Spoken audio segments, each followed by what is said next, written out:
Hi అండి, నమస్తే. ఆంధ్ర వైకుంఠం శ్రీ వెంకటేశ్వర స్వామిని దర్శించుకున్న తర్వాత బయటకు వచ్చామండి. పక్కనే శ్రీ ఉమా విశ్వేశ్వర స్వామి ఆలయం ఉంది. ఆ స్వామిని దర్శించుకుందాం రండి. ఇలా చూడండి, ఎంత పెద్ద పెద్ద ఏనుగులో అటు ఇటు మనకి స్వాగతం పలుకుతున్నట్టుగా ఉన్నాయి. ఇంత పెద్ద ఏనుగులు చూడడం నాకు చాలా సంతోషం అనిపించింది. గుడి ప్రాంగణం లోపలికి రాగానే నటరాజస్వామి వారు దర్శనమిచ్చారు. ఈ నటరాజస్వామి వారు చాలా పెద్దది. ఇంత పెద్ద నటరాజస్వామి వారిని చూడడం ఇదే నేను మొదటిసారి. చిన్నప్పుడు డ్యాన్స్ క్లాసుల్లో చిన్న చిన్న నటరాజస్వామి బొమ్మలు ఉండేవి. ఇంత పెద్ద నటరాజస్వామి బొమ్మ చూసేసరికి నాకు చాలా బాగా అనిపించింది. ఇక్కడ చూసారా ఎంత పెద్ద శివలింగమో. శివలింగం కింద నుంచి మార్గం ఉందండి శివాలయంలోకి. పైన శివుడు పవళిస్తున్నాడు, 2 పాములు ఉన్నాయి. చాలా బాగుంది. చూడండి ఎంత పెద్ద హనుమయ్య తన హృదయంలో సీతారాముల్ని చూపిస్తున్నాడు. చాలా పెద్ద విగ్రహం, 20 అడుగులు పైన ఉంటుంది ఈ విగ్రహం. శివలింగానికి అటుపక్క కుమారస్వామి, ఇటుపక్క హనుమయ్య విగ్రహాలు ఉన్నాయండి.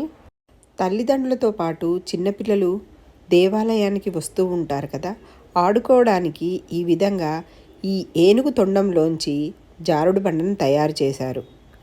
ఎంత చక్కగా ఉందో ఈ జారుడు బండ.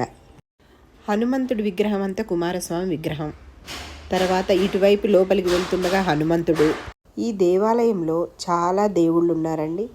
శ్రీ ఉమా విశ్వేశ్వర దేవాలయం, శ్రీ లక్ష్మీ కుబైర దేవాలయం, శ్రీ మహాశివలింగ దేవాలయం, శ్రీ నాగదేవత ఆలయం, శ్రీ ఆత్మలింగ దేవాలయం, శ్రీ పెద్ద అంకాళమ్మ దేవాలయం, మహంకాళీ దేవాలయం, కుమారస్వామి ఆలయం, వినాయక ఆలయం, పెద్ద నందీశ్వరుడు కూడా ఉంటారు ఇక్కడ.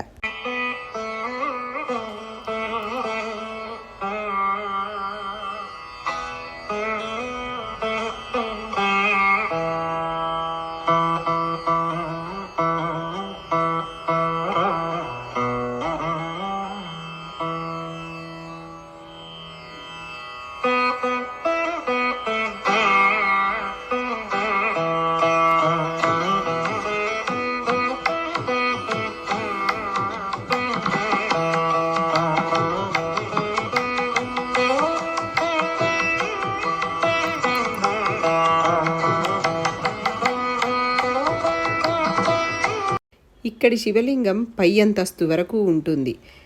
గంగోత్రి, యమునోత్రి, కేదారీనాథ్, బద్రీనాథ్, బ్రహ్మకపాళం, అమర్నాథ్, ఓంకార్, కాశీ, ఋషికేశ్, హరిద్వార్ మొదలైన క్షేత్రాల నుంచి తెచ్చిన శివలింగాలు ఇక్కడ ప్రతిష్ఠించారు.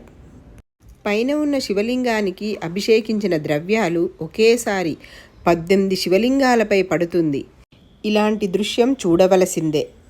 తమిళనాడు నుంచి వచ్చి ద్వారపూడిలో స్థిరపడ్డ ఎస్ఎల్ కనకరాజు అనే ఒక వస్త్ర వ్యాపారి సంకల్పంతో నిర్మించబడినది. ఆయన సంకల్పానికి మరికొందరు దాతల సాయంతో ఈ దేవాలయాన్ని నిర్మించారట. శివాలయానికి ఎదురుగుండానే ఈ నంది ఉంది. ఈ నంది ఎంత పెద్దదో తెలుసా? చాలా పెద్దది. మనం ఈ నందీశ్వరుని చుట్టూ ప్రదక్షిణలు చేయవచ్చు. ఒక అంతస్తు ఎక్కి మనం ప్రదక్షిణలు చేయవలసి ఉంటుంది. ఈ నందీశ్వరుడు చాలా పెద్దగా ఉన్నాడు. ఇంత పెద్ద నందీశ్వరుణ్ణి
ఈ వీడియో నచ్చినట్టయితే లైక్ చేయండి.